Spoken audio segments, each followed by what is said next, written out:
Hello everyone, welcome to Toyeen Talks. How you doing? Thank you for watching.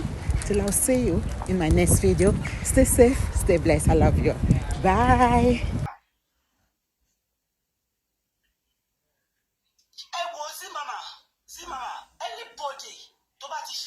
Ìyá alágbo yẹn náà wọn ní ṣí ẹ ìyá alágbo yẹn náà máa ṣe ṣó wọn ní ṣí ẹ abeg.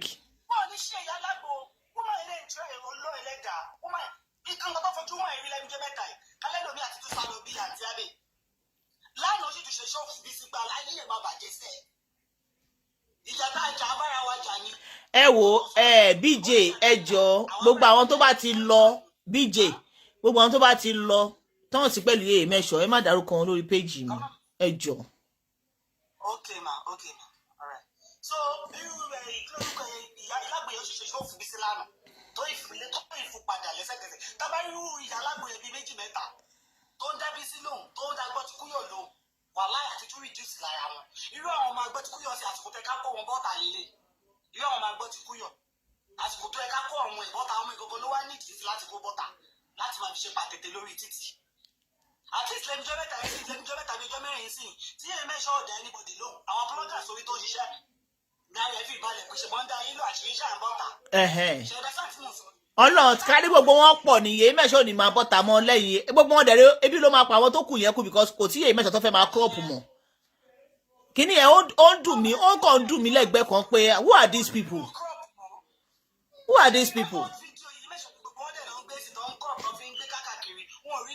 wọ́n rí ní fídíò wọn crop mọ́ náà fúngbà díẹ̀ dẹ̀ ní gbogbo rẹ́kọ́ọ̀dì yẹn bìkọ́ tó bá ti play tọwọ́ wọn tó máa tán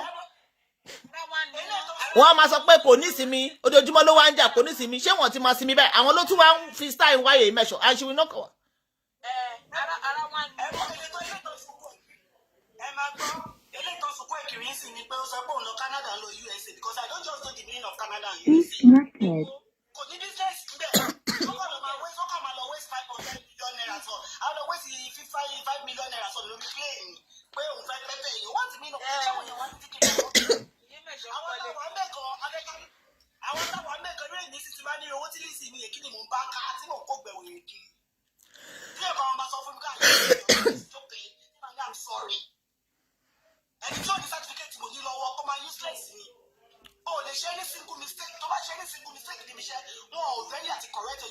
Mama, ó wà lórí show.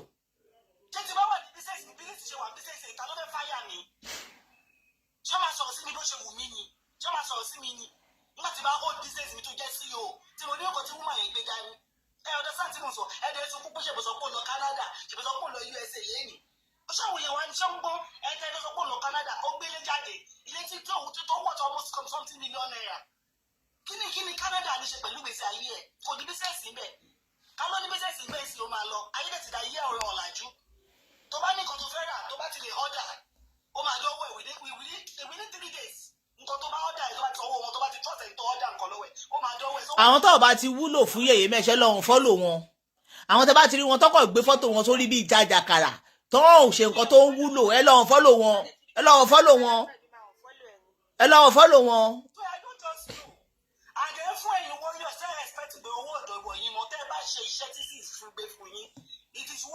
ṣé mi náwó wọn ni ṣé mi náwó wọn ni.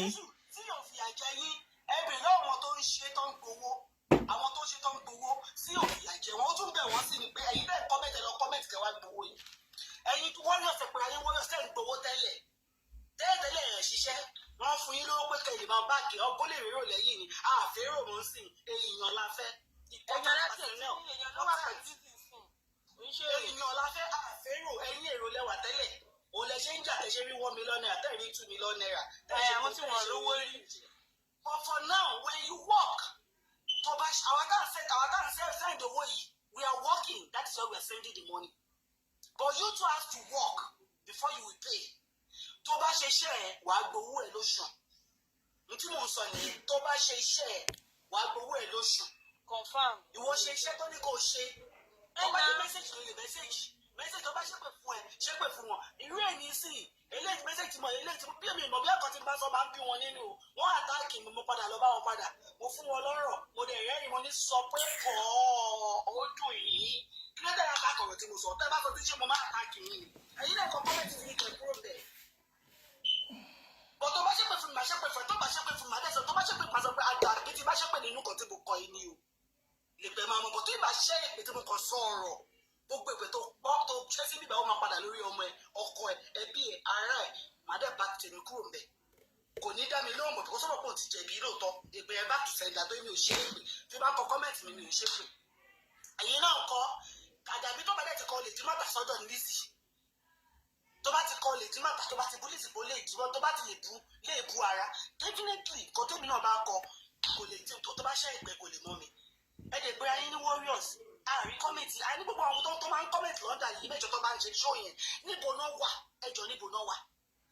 ojú ayé náà níbo náà wà mi ò rí wọn mi ò rí wọn tọmọ gbọmọ ọdún lọ́dà tó ń ṣe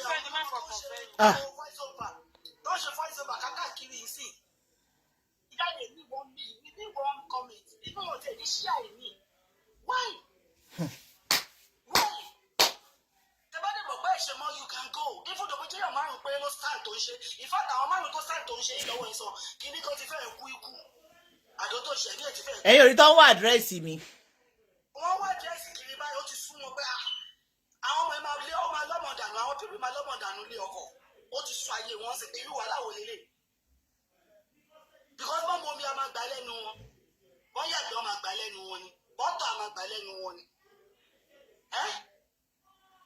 ẹ bá mọ̀ pé iṣẹ́ náà gbé fún yín ẹ̀yẹn ṣé ẹ máa gbowó tó bá yẹ kó owó lè fẹ́ gbà àṣàbí náà bloggers ẹ̀ ṣe jẹ́ pé wọ́n ṣe for free ni wọ́n gbà kọ́bọ̀ lọ́wọ́ ní Zeemama mo rí àwọn méjì mẹ́ta kan sọ pé I don't need money. wọ́n gbowó àwọn kan wà tí mo lọ write pé wọ́n ní no we are doing it for wọ́n ò dẹ̀ kò dẹ̀ rẹ̀ wọ́n rí àwọn bloggers yẹn kò rẹ̀ wọ́n rí. tó ṣe screen record kì í tó sẹ́ǹdẹ̀ wọ́n ṣàgbà £1. we just doing it gbogbo dẹ̀ ti ń dúpẹ́ pé ó dẹ̀ ti Zeemama iṣẹ́ yín work iṣẹ́ yín dá ó ń die down ó ń work wàláì iṣẹ́ yín work tẹ́ ì ṣe kò dẹ̀ ní rẹ̀ yín ọwọ́ tọ́kẹ̀lẹ̀ bá gbára ẹ̀ ló fi hàn pé tó bá lọ́ máa gbọ́wọ́ ibi lórí ayé yín àdàbí tẹ́ pé kì í ṣe bí òótọ́ lẹ dúró sí àdàbí tẹ́ pé kì í ṣe ẹ̀mí kan lè fẹ́ gbàdà pé kọ́ máa pàdánù tó bá ti rí bẹ́ẹ̀ gbogbo ìkàkàdà tó bá gbọ́wọ́ ibi ara ẹ̀ ló máa fi nà tọmọtọmọ. àṣẹ o ẹ má bínú mò ń wo mẹ́sẹ̀gì ni. ó yẹ nọ̀rọ̀ Zeemama mọ ìtí àwa yìí náà ló mọ ìtí àmì ìwà everybody náà ló máa support yín.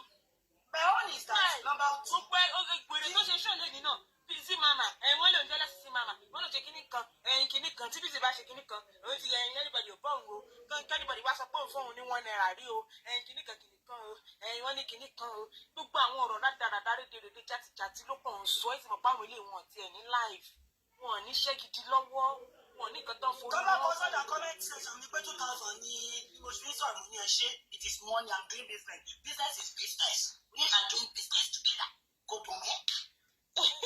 ṣèbí owó ni mo ṣe dùn wọ́n gbéṣẹ́ fún mi tí wàá ṣe o lè jẹ́ tí màá gbowó wájú kì má jíjẹ mo ń kọ́ fún wọn náà ni wọ́n ní I don't bloody care let me collect my money it's a business we are doing business together I'm doing business to retrieve the soul life I don't want the soul I don't want the life to die. That's why I collect the money so that I can help her out. Look at this lady ẹ wo gẹ́ẹ̀ ó ṣe show òun ló ń pariwo Yeye Mesho pé òun ò rí wọn London tí Port Saponda gbé ẹ wo gẹ́ẹ̀ dáadáa èèyàn mélòó ló ti wà èèyàn mélòó ló wà now àwọn tó pera wọn warriors mélòó ló ti ṣe fídíò fúnlẹ̀ ló ti gbé ṣépè tìrantìran warriors mélòó ló ti bọ́ta ló ti ṣe fídíò fún gẹ́ẹ̀ abẹ́ kọ́mẹ̀ntì yẹn lọ ti tún ta sí Florida o tó ń sọ pé abirùn lọmọ tàwọn àwọn tí wọn ò rí Florida rí tí wọ́n sọ ìsọkúsọ warriors mélòó ló ti bọ́ta ṣùgbọ́n tí zee bá ṣe wọ́n á ní wọ́n wá àdírẹ́sì zee wọ́n ń ṣe investigation zee àtẹni tó ń ṣeṣọ àtẹni tó ń ṣeṣọ ikú kan ló máa pẹ̀dà gbogbo yín tẹ̀ ń sá fún kúnsì ìgbà oníkó nípàyàn wọ́n á máa bọ́ta bold daylight máa jáde pẹ̀lú full chest wọ́n á máa bú Lizzy Anjorin pẹ̀lú full chest wọn ẹ̀yin wèrè kan wá kóra yín jọ ní group ẹ pera yín warriors I no wan talk o I no wan talk because I dey vex I dey boy I no wan talk.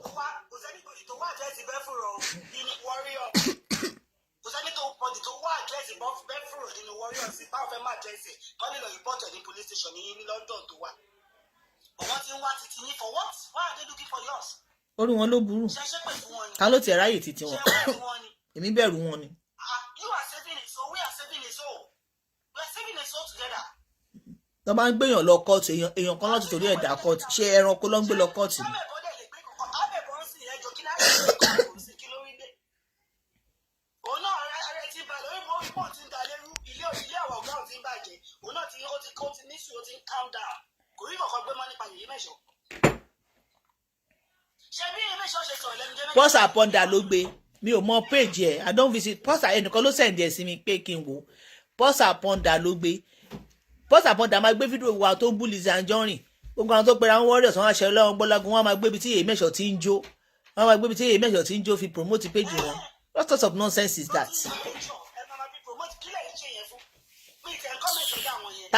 kálẹ̀ ẹ̀ máa ń gbérú àwọn wèrè tó máa ń ṣe fídíò lẹ́ẹ̀kọ̀ọ̀kan yìí ẹ fi Yeye Mesho lẹ Yeye Mesho ní láti wá pẹ̀lú status wọn ní láti máa dá wọn kéékèèké yìí lóhùn ẹ̀yin yìí lẹ máa wá fúnra àwọn yẹn tẹ máa ṣe cut and sew fídíò náà tó máa bá yín kọ̀ tẹ tó máa go viral tó máa kan ọmọ yẹn lára bí Yeye Mesho ṣe máa ń lọ fún ìyá àwọn ọmọ ìyá àwọn irú eléyìí tó ṣe fídíò ẹ máa ṣe investigation ẹ máa lọ gbé ìyá ẹ̀ síta ẹ máa gbé gbogbo tó so mọ́ síta tẹ bá lọ fún tí ìyá ẹ̀ náà bá sunkún wáyò àlàńlé á pe ọmọ òṣì tó bí tí ò kọ́ á pè sáàkíyèsí bọ́ ẹ máa jókòó ẹ máa ná tán ẹ máa sọ pé ẹ sọ pé zì tí ń ṣe jù ẹ tó sọ pé zì tí ń ṣe jù ó máa ṣòfò ni. ẹwọ ẹni tó ń ṣe kìíní iṣẹ́ yẹn ẹgbẹ́ ẹni yẹn ti lọ gan gbogbo ẹ̀ lára ni àwọn tó pera wọn ní warrior fake warriors yẹn ara ni wọ́n ìṣe fẹ́ ṣe ẹtún lẹ́yìn tó fẹ́ ṣe ẹtún pé gbogbo ẹ̀ lẹ́nu ẹtún tó gbogbo ẹ̀ lẹ́nu ọmọ lẹ́nu. ìjọ wo ni àtúbọ̀tán àdó tó ṣì page ó ti ní 9,000 follower.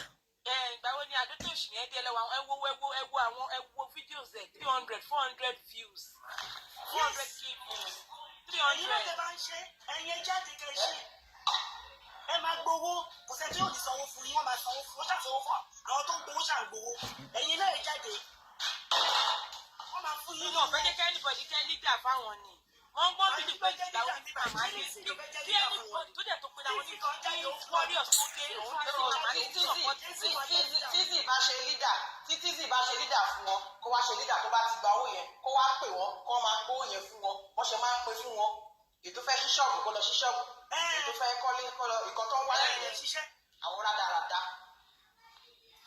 ẹ̀bẹ̀ ló wá ilẹ̀ wèrè kan mo ṣe gbátán sìn ilẹ̀ wèrè kan mo ṣe gbátán sìn ibi téèyàn ti ṣiṣẹ́ èyí jókòó social media ẹ̀ wọ́wọ́ wọ́n wọ́wọ́ ọ̀fẹ́ wọn lè lọ ṣiṣẹ́ ẹlẹ́ni sí búlì ọlọ́run wá búlì àwọn náà ojú ọ̀rọ̀ lásán ló kàn yọ gist ni o á lè tí ìṣòro yìí mọ́ ní lọ́dọ̀ máa ní ìjọba lọ́dún yìí. tàbí kán lọ rìkọ́ yàrá tàbí kán mojú ara wọn kán sáré mojú ara wọn síta. iṣẹ́ ìlú yìí òun ló fún iṣẹ́ ọ̀dún yìí lọ́dọ̀ àwọn tọ́wọ́ ìdábọ̀dì iṣẹ́ ìwà ló fún yìí. ṣe ní ìpọ̀pọ̀ oṣù táwọn warriors pọ̀ yìí tẹ bá notice ẹ̀sà bingo àbí ṣe ewé ìlẹ̀ṣọ̀ àbí kí ló pera wọn ọ̀pọ̀ wọ́n dẹ̀ dúró jẹ́ wọ́n dúró ti gorilla yẹn wọ́n dúró ti ṣùgbọ́n àwọn warriors kan náà wọ́n pọ̀pọ̀ ìyá pọ̀pọ̀ òṣì yìí àárí kókó wọn àwọn ọlọ́pọ̀ wọ́n lè wí. lóòótọ́ tẹ bá ní ká máa lọ ká máa flag masses ó yẹ ká máa èmi náà máa wò pé tí bá lè yàn kọ́ mi kí ni yẹn. màṣá sẹ́lẹ̀ sí. kí ló ń ṣe láyé kí tó sẹ́lẹ̀ sí. nǹkan tó máa ń kíkọ́ sí àwọn òfin lórí àwọn tó pè kò sí èpè téèyàn kankan lè fìyàn kan ṣẹ́ láyé tó o bá wù ìyẹn ló bá ti wà ìpè bẹ́ẹ̀ ni owó ìpèlè mọ́ ẹ. ẹgbẹ́ wọ́n ní. torí pé mo lọ sọpọ́tì títí ìfúnpẹ́ èèyàn kan pé ní ojoojúmọ́ ta mo wá lọ sọpọ́tì ẹ̀ sí i tó ìfúnpẹ́ ẹ̀ mú wá lọ fún níbi pèpè ni ẹ àbí. ní ọjọ́ àmọ̀rí ọjọ́ tí níkì wá sọ̀díkì ọba rẹ̀ gbọ́rọ̀ dáadáa àwọn abiyamọ tó wà ní lẹ́sẹ̀kẹsẹ̀ wọn kò sọ̀ ní. ṣé èmi náà kú níjọ́ yẹn èmi náà kú níjọ́ yẹn. gbogbo alábo ní ìṣẹ́jú ẹ̀ náà ṣe ní kẹta gbogbo alásọ̀rọ̀ sí mo yẹ ṣe ṣé mi ò kú ni. irú TikTok yìí sì tí mo kọ́ irú TikTok yìí sì tàbá pé méjì márùn-ún tàbá pé méjì mẹ́ta lórí TikTok. bẹ́ẹ̀ ni ká máa ṣe everyday bẹ́ẹ̀ ni ká máa ṣe everyday for kó fún àmọ́ àṣà ìdá. Zeemama tó ẹgbẹ́ wà Eh? bẹ́ẹ̀ Zeemama ẹ jẹ́ ká máa ṣe TikTok everyday ẹ jẹ́ ká ṣe fún odi oṣù kan ẹjọ́ ẹ̀rọ tó náà fún ló fà. Èmi mo máa lé exam mo máa bẹ̀rẹ̀ school mi padà níjọ́ Tuesday. Ṣé ẹ̀yin náà ẹ wò ṣé Zee nìkan ló yẹ kó máa ṣe kínní ẹ̀yin náà ẹ wò ṣé ó yẹ kó jẹ́ ọ̀dà.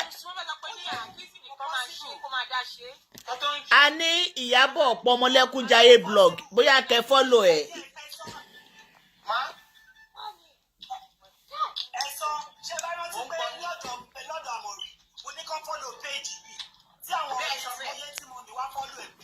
Ọ̀pọ̀ ẹ̀ ò lè bá mi fa kínní ẹ̀ fóònù mi ti fẹ́ kú.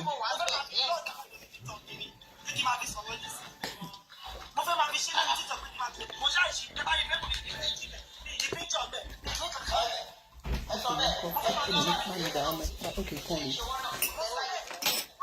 Please give me a call. Can you give me a call? Like this one.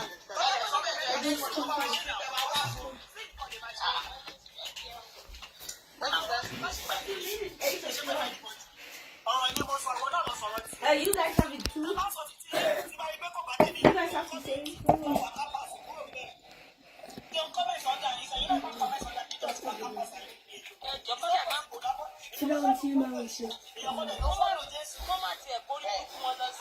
Go and give me that cup.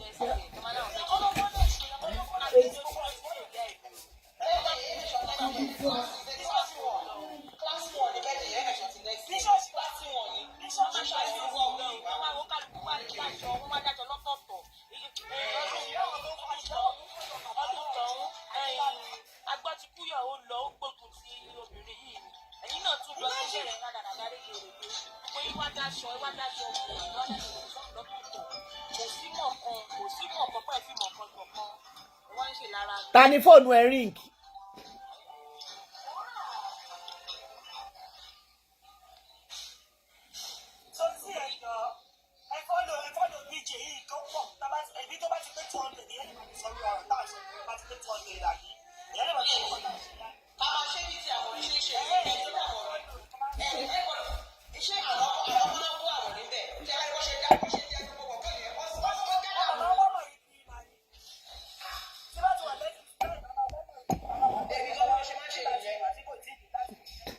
On a norm tí tẹ́mi bá parí show mi ó yẹ ká lẹ́lòmínà tó máa tún jáde as warrior tó máa gbé láti ibẹ̀ táwọn èèyàn máa tún lọ join bọ́ irọ́ ni ẹ̀ ní rí wọn.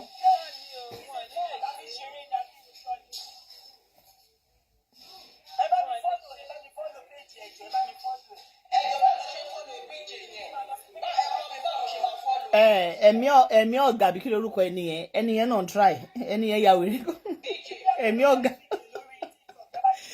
ẹ tó wà lọ́dọ̀ ẹ̀mí ọ̀gá yìí ẹni yẹn ya wèrè gan mo kàn máa rí kọ́ ẹ̀mí ọ̀gá ọlọ́ ẹ ya wèrè gan o mo máa rí kọ́mẹ̀ntì yìí káyìí. Yá.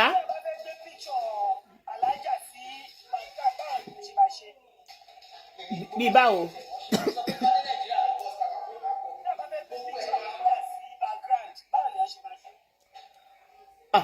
Èmi náà máa fi bẹ́ẹ̀ mọ́wọ́ ẹ máa wá náà ó dàbí ibi ẹ́ńṣáǹsì yẹn lọ́ máa ń lò. Ó pè mí wọ́n fẹ́ sọ fún pé màá lórí iṣẹ́.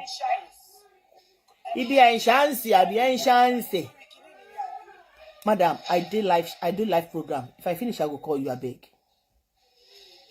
Yeah. Ibi ẹ́ńṣáǹsì.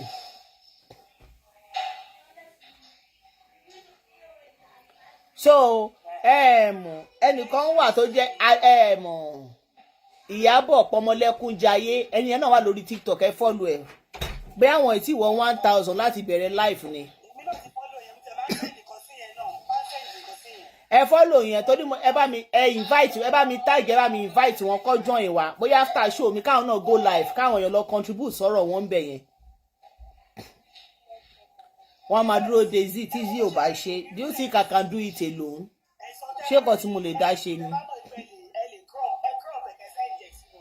Ẹ̀mí ọ̀gá. You can join me by flagging but ó gbọ́dọ̀ déyàn téèyàn mọ̀ because that flagging It's someone that you trust, you know. You understand.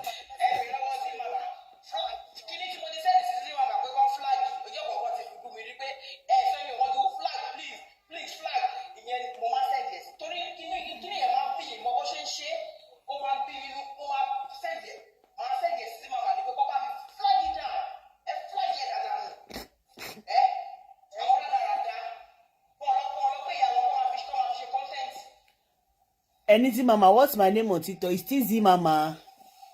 Zeemama náà là ń jẹ́.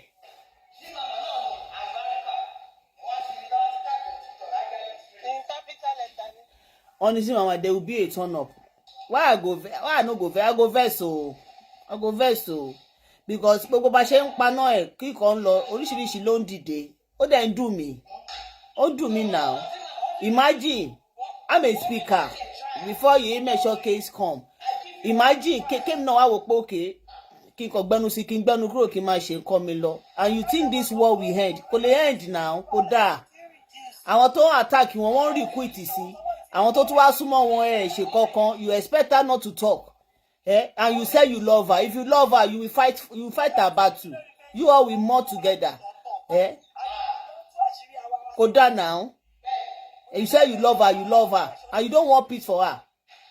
Mo sọ fún yín pé èmi ò lè wà ní in life èèyàn kí n má fi signature lẹ̀ because I want peace for her. Òun lè ṣe rí mi tí mo dedicate my time morning, afternoon, and even midnight. Tí n bá sùn mo ń bọ̀ ẹjọ́ bíjẹ́ ẹjẹ́ mute yín. Ẹ sọ Bukola ìjọ mo máa mute yín mo fẹ́ sáré pass information. I will dedicate my time morning, afternoon, night, midnight. Because I want to make sure I want peace for Yeye Mesho. Tógun bá ti tán, she will have peace. She's a peaceful person before.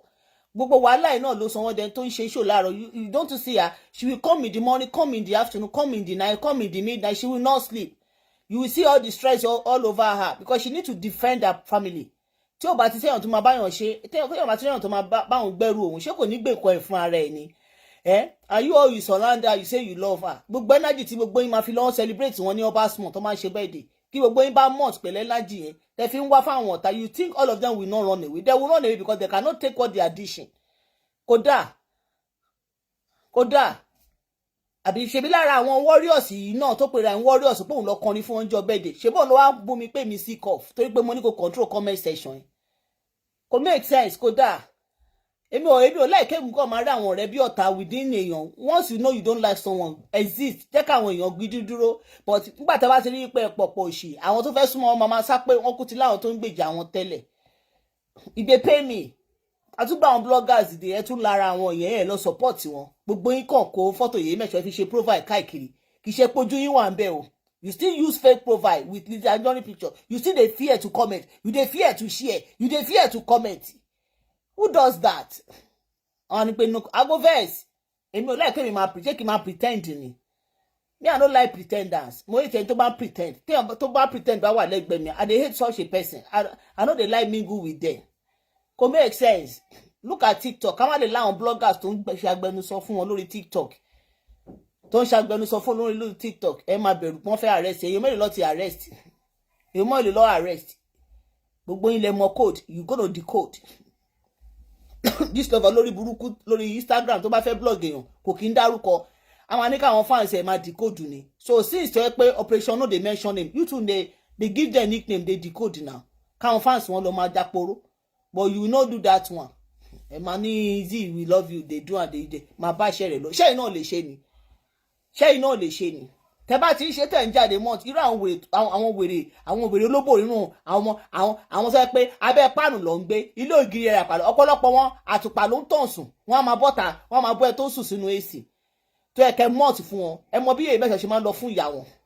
You go for their irú wèrè tó ṣe fídíò yẹn you go for Zeemama láìjọ́ tí Shege Iya ti ń blog Yeye Mesho Shege Iya mi ò tí rí warriors kan kó blog Shege mi ò rí warriors kan kó blog Shege kí ni ìtumọ̀ pé èèyàn ní fans èèyàn láwọn tó support ẹ̀ èèyàn láwọn tó support ẹ̀ àfi kọ́ máa sponsor yín kọ́ máa fún yín lówó gbogbo àwọn ìyá tó ń fún ọ lówó nínú group yẹn náà ẹ̀yin náà ẹ lọ tọ́jú owó yín pamọ́ owó yẹn lẹ fi ń dájà sílẹ̀ gbogbo àwọn ìyá tó ń fún ọ lówó nínú group yẹn ẹ stop ẹ má fún ọ lówó mọ́ torí Lizzy Anjorin lẹ ṣe mọ gbogbo wọn torí Lizzy Anjorin lẹ ṣe mọ gbogbo wọn. Ẹ tọ́jú owó yín pamọ́. Ẹ tọ́jú owó yín pamọ́.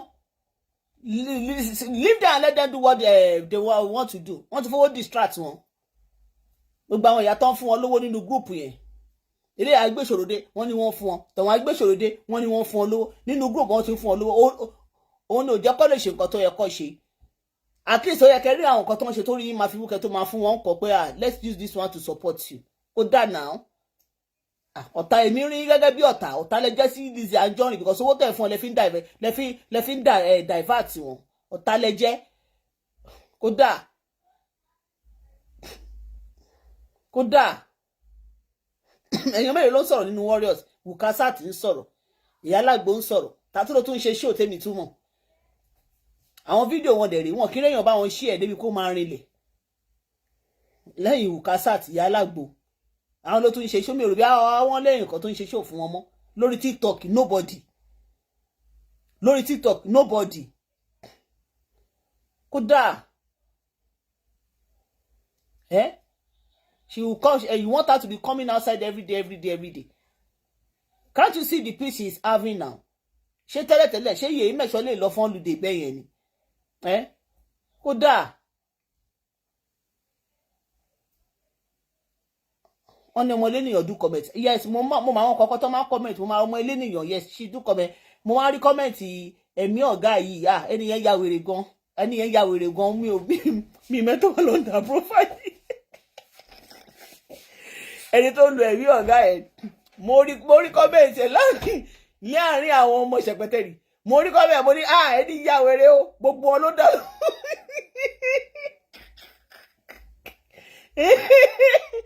Ọlọ́run ó dàbí kí ẹni yẹn kí fún ní ẹni yẹn mo gbé fún. Owó ọdún àrùn ó dá ọ lẹ́yìn lóhùn lẹ́yìn kọ̀ọ̀kan gbé wọn ṣépè ní.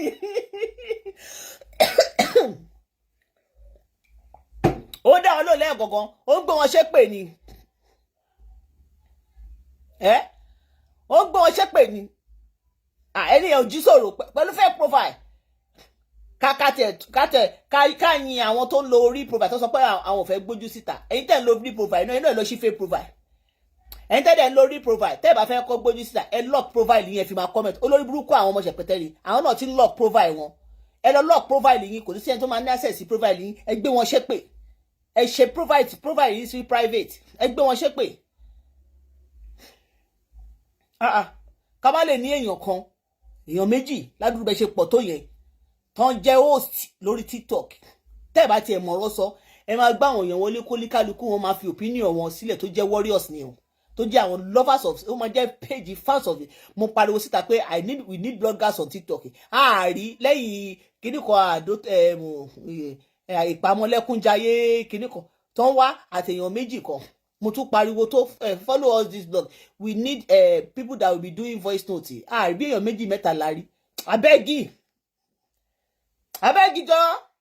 Èmi hate àwọn afojúfẹ́ni má fọkàn fẹ́ ni o. Mo hate àwọn afojúfẹ́ni má fọkàn fẹ́ ni. Mo hate wọn. Èmi wá bọ̀ wọn pé kọ́ṣàdérí wa pa léèyàn. Rárá ó pè mí pẹ̀lú èèyàn kan. Ju kí n kọ́ àwọn ọ̀tá tó pọ̀ mọ́ra lọ. Wọ́n jẹ́ fojúfẹ́ni má fọkàn fẹ́ ni. Wọ́n ti hijack gbogbo group Warriors yẹn. Wọ́n ti hijack ẹ̀. Wọ́n ti fọwọ́ hijack ẹ̀. Àwọn ọ̀tá ti penetrate. Wọ́n ti gbówó wọlé. Wọ́n ti hijack gbogbo àwọn real fans ẹ̀. Gbogbo ẹ̀yin tẹ́lẹ̀ ń sọ pé you join Lizzy Anjorin Warriors because of money. Ní fowó yẹn ṣe nǹkan rí. Bẹ́ẹ̀ mo sọ fún yín. Ní fowó yẹn ṣe nǹkan rí. Gbogbo ẹ̀yin tó fún lówó torí pé join Lizzy Anjorin torí pé ìwà rówó. Ní fowó yẹn ṣe nǹkan rí. Because you don't follow person torí pé owó wà tó wò bá sí mọ́ ńkọ́. You should love person genuinely. Either you see money or you don't see money. Either you see money or you don't see money. You have to support the person genuinely. You support. Èèyàn ní kó wá bọ́ síta. Okay, I want to give you something. Kódà ẹ wo gbé pósí ìgbà tí gbé pósí follow Yeye Mesho ojoojúmọ́ ló máa gbé ìṣòro ayé ẹ̀ wá. Yeye Mesho ń fẹ́ ra pátá o. Yeye Mesho o ọmọ mi fẹ́ ra páàdì o. Yeye Mesho o ọmọ mi fẹ́ ṣerun o. Yeye Mesho o ọmọ mi fẹ́ ràwé o. Yeye Mesho mo fẹ́ ra menstruation pad o. Yeye Mesho mo fẹ́ ra condom o. Yeye Mesho ẹ pé wọ́n bọ́ ṣe wà yẹn mi ìgbé ìṣòro ayé mi lọ bá wọn rí. Kí wọ́n máa ti torí pé mo jágbẹ̀rẹ̀ ṣé wọ́n rán mi iṣẹ́ ni. Wọ́n pè mí náà wọ́n fi wé pè mí náà. wọn fi wé pé ń pé sí ìwájà fún mi tábà sọ pé torí ẹ̀ mo ṣe gbé ìṣòro ayé mi wá bá wọn pókè o Yeye Mesho o èmi náà fẹ́ ra páàdì o Yeye Mesho o mo fẹ́ ra bra o Yeye Mesho o mo fẹ́ ra woman hair o Yeye Mesho o mo fẹ́ ra kọ́mú o Yeye Mesho o mo fẹ́ ra kọ́ńdọ̀mù o Yeye Mesho o mo fẹ́ ra